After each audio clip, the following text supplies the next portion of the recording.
Yo tout le monde, comment ça va? Pour ma part ça va bien. Aujourd'hui je vous retrouve pour une nouvelle vidéo et à une semaine de la sortie du DLC 3 de Black Ops 3, je me suis dit pourquoi pas faire un petit récapitulatif sur la storyline de Black Ops 3, surtout pour ceux qui sont en fait perdus dans la storyline. Donc il y a beaucoup de personnes qui se sont entre temps mis à la storyline et qui ont commencé à s'y intéresser, qui sont un petit peu perdus par rapport aux événements. Aujourd'hui c'est une vidéo très simple et très basique sur ce qui se passe depuis Black Ops 3, des événements très basiques, on va pas entrer dans les détails. C'est la raison pour laquelle la vidéo d'aujourd'hui s'appelle la storyline de Black Ops 3 et les événements pour les nuls, parce que c'est vraiment la base et le simple au maximum, un petit récap de ce qui se passe et comment c'est arrivé. Et puis tout commence donc sur Origins. Alors ça, beaucoup de personnes n'arrivent pas à se le mettre en tête, mais ça commence sur Black Ops 2 et non Black Ops 3. Paradoxal, mais ça commence sur Origins, où est-ce qu'en fait les personnages se rencontrent totalement aléatoirement. En fait, leur nation envoie chacun des personnages, c'est-à-dire Nikolai envoyé par les Russes, Dempsey envoyé par les Américains et Takeo envoyé par les Japonais pour arrêter la machine de guerre allemande, qui sont ces géants robots de 50 mètres qu'on retrouve dans le ciel sur Origins et qui parcourent la map un petit peu. Et c'est justement à ce moment-là qu'ils rencontrent Richtofen. Alors, on sait que les Allemands étaient justement contre les autres nations en question que je vous ai évoquées, mais ils décident de faire alliance. Vous devez très bien garder en tête que Origins est un univers parallèle dans lequel on jouait sur World at War et Black Ops 1, c'est-à-dire que le personnage qu'on retrouve dans les personnages qu'on retrouve en fait dans Origins tout au long de la storyline dans Black Ops 3 sont pas les mêmes que ceux de Black Ops 1 et de World at War. C'est des versions alternatives, donc vous devez absolument garder ça en tête, vu que sur Black Ops 3 on nous a introduit cet élément de story qui est super important. Donc finalement nos personnages vont s'allier, et donc Richtofen sur Origins est un petit peu perdu. Il suit un petit peu un plan sans être forcément sûr, il est pas trop sûr de Samantha, il a pas l'air de vouloir la suivre, pourtant il construit donc le staff ainsi que le drone de Maxis. Et ce qui est important aussi à noter, c'est que sur Origins, avant même d'entrer et de commencer la carte, Richtofen sur lui a 2 flacons de sang marqués par des numéros de prisonniers de Mob of the Dead ou Alcatraz, une map qu'on a eu précédemment sur Black Ops 2 qui est aussi quelque peu liée dans la storyline. Très important de noter ça, c'est très important pour le futur, je vous en dis pas plus. Et donc ensuite, après Origins, après ces événements et après avoir soi-disant libéré Samantha de la Gartha à la fin du secret, eh bien il y a 2 ans d'écart entre Origins et The Giant. Alors on sait pas exactement ce qui s'est passé durant ces 2 ans, il y a des petites théories. Donc on pense que Richtofen est parti de son côté avec les 3 autres personnages. Eux, ils sont été entre eux, soit pour chercher les tests sujets, soit pour autre chose. On sait qu'à certains moments, eh bien, Dempsey, lui, il mentionne le fait d'être allé au Brésil ainsi que sur la Lune, où est-ce qu'il a vu le Pack-a-Punch. Donc il a probablement combattu des zombies, la raison pour laquelle il a eu besoin du Pack-a-Punch, mais qu'il a un petit peu voyagé un petit peu partout. Pour les autres personnages, on sait pas trop. En tout cas, pour Richtofen, lui, on sait ce qui s'est passé. Il est allé voyager entre les dimensions et entre les univers. Entre-temps, il a pris connaissance du Chronorium. J'ai strictement aucune idée de ce que c'est, mais Treyarch nous a introduit le Chronorium, et c'est entre ces 2 années qu'il a découvert le Chronorium et qu'il a commencé à manigancer son petit plan. Donc c'est là avec Maxis, le plan qu'il a eu pour sécuriser les enfants, enfin bref, tout ce qui est ce plan sur Black Ops 3, et tout ça grâce au Chronorium, ce Chronorium qui lui a donné plein de capacités, plein d'habiletés, plein de pouvoirs et de savoir pour voyager à travers les dimensions, etc. et mettre son plan en œuvre. J'ai aucune idée de ce que c'est le Chronorium, si c'est un livre, un groupe de personnes, de la manière dans laquelle c'est évoqué, ça semble être un livre plein de savoir. Et donc c'est à l'aide du Chronorium qu'il arrive pile au bon moment sur Shadows of Evil pour la 3e partie de son plan, après être allé chercher les premiers flacons de sang avant Origins à Mob of the Dead, ensuite le Chronorium. Il arrive à Shadows of Evil, s'empare de la clé des mains d'un gardien et se téléporte ensuite directement à Breslau, en plein cœur de l'Allemagne, où est-ce qu'il y a The Giant, et c'est là que sa dernière partie, enfin sa 4e partie de plan commence, c'est-à-dire récolter les âmes. Alors Richtofen fait quelque chose d'assez inattendu dans la cinématique, il bute l'autre Richtofen, l'autre version de lui-même justement. Alors certains diront que c'est celle qu'on a eu dans World at War ou Black Ops 1, d'autres diront que ça n'est pas le cas.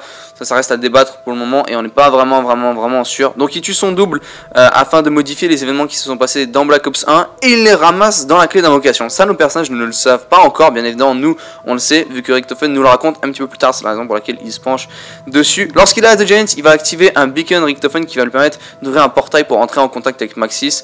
Maxis mentionne très clairement que Richtofen ne doit pas tenir au courant du plan aux autres personnages et que ça doit rester entre eux deux seulement. Donc ce beacon qu'il a ouvert leur permet de communiquer entre eux et ça permet également de Maxis de le téléporter aux autres destinations suivantes. Vu que Maxis les téléporte, en tout cas pas loin de Der Eisendrache, et il se déporte à l'aide d'un énorme robot. Der Eisendrache, ce château est un QG du groupe 935 qui a servi à la construction de la station Griffon sur la Lune et a exporté la MPD, donc tout ce qu'on connaît sur Black Ops 1 en gros. Et on y rencontre un personnage assez principal, j'ai envie de dire, qui est Dr. Groff. Là-bas, Takeo, DMC et Nikolai, eux, pensent qu'ils vont seulement sauver la version 1.0, donc la version test sujet de DMC, mais ça n'est pas du tout le cas, et au début, nos personnages ne le savent pas. Donc, DMC est envoyé vers la Lune à l'aide d'une roquette ou d'une fusée. Nos personnages vont intercepter une fusée, ensuite ils vont se battre contre un énorme gardien de 450 mètres, et une fois que c'est fait, ils vont exploser la Lune en envoyant plein de fusées et tuer Dr. Groff ainsi que tous les personnes du groupe 935 étant sur la Lune. Ensuite, Richtofen commence à leur expliquer le plan. On ne sait pas vraiment s'il devait ou pas, mais Richtofen leur explique que le seul moyen c'est de buter la version 1.0 d'eux-mêmes, donc de Nikolai, DMC et Takeo, pour ensuite s'emparer de leurs âmes et pour en venir à une conclusion et s'assurer d'un avenir certain. C'est ensuite qu'ils sont capturés, enfin ils sont possiblement, et ça c'est juste des théories, téléportés de Maxis dans en plein cœur d'un bateau japonais, où est-ce que les japonais les capturent, et où est-ce qu'ils sont tous suspectés justement d'être traîtres, entre autres Takeo, vu que Takeo se pavane avec un Allemand, avec un Russe et avec un Américain, ce qui est totalement illogique, et donc il est vite soupçonné d'être un traître. Takeo mentionne qu'il n'est pas traître. Finalement, nos personnages réussissent à s'enfuir du bateau.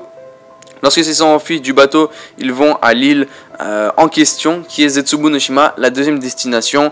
Donc là-bas, à Zetsubu no Shima, on découvre entre autres un groupe de scientifiques appelé Division 9. C'est des scientifiques japonais qui sont en gros une alternative du groupe 935, mais qui travaille plus sur l'élément 115 avec les plantes, avec les insectes aussi, et sur les humains. Donc c'est assez particulier leurs expériences qu'ils font, et nos 4 personnages vont donc découvrir que Takeo 1.0 lui a souffert des expériences du groupe Division 9, et qu'il a été testé avec toutes les plantes, l'élément 115, et qu'en fait tout ça a été ordonné sous l'ordre de l'empereur, qui est jaloux du succès de Takeo qu'il a devant le peuple japonais. Donc finalement, Takeo 1.0, celui qui a souffert, explique à Takeo 2.0 la réalité. Takeo 2.0, donc le personnage qu'on a dans Origins, lui qui a dédié sa vie totale à notre empereur, à l'empereur japonais plutôt, eh bien comprend que finalement c'était pas du tout ce qu'il devait faire. Ils vont effectuer un rituel japonais pour que Takeo libère son âme, lui qui est plein de sagesse, bien évidemment, comprend la situation en direct.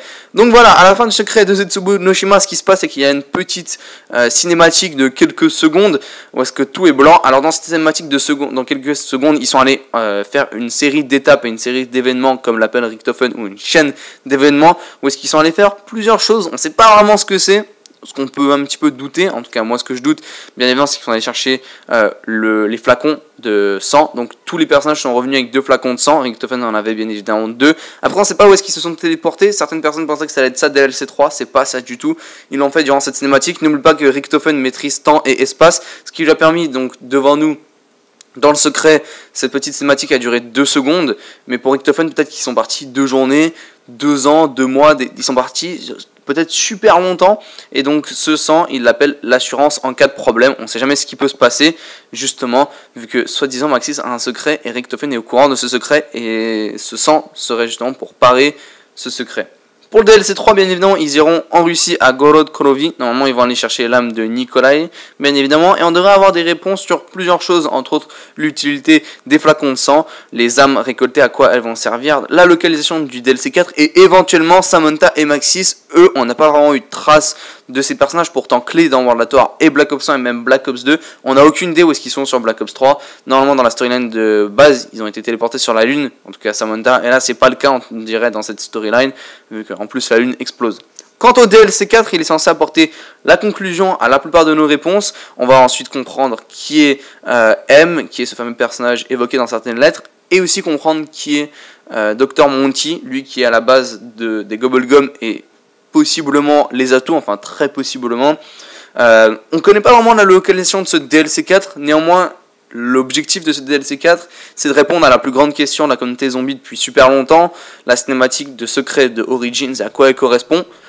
Pour l'instant, le seul réel indice par rapport au DLC 4, c'est qu'un code secret ou un cipher sur The Giant nous indique que le DLC 4, écrit par Richtofen justement, nous indique que le DLC 4 devrait se dérouler à la maison, vu que lui va retourner à la maison et revoir les enfants une fois que le plan est mis en place. Donc voilà, on va voir un petit peu ce que ça va donner. Je vous ai fait les événements et la storyline de Black Ops 3 pour les nuls. Donc j'espère que ça vous aura aidé certaines personnes. J'ai mis en perspective certaines choses à attendre et certaines réponses qu'on va avoir avec le DLC 3 et 4 et ce qui s'est passé justement dans le DLC, dans les DLC précédents et avec Mob of the Dead et Origins. Voilà, j'espère que la vidéo vous aura plu. Si c'est le cas, vous pouvez lâcher un pouce vert, me donner votre avis dans l'espace des commentaires. Je vous dis ciao les gars, je vous retrouve vite pour d'autres vidéos. Peace. But we will make everything okay. My dad says he has a plan.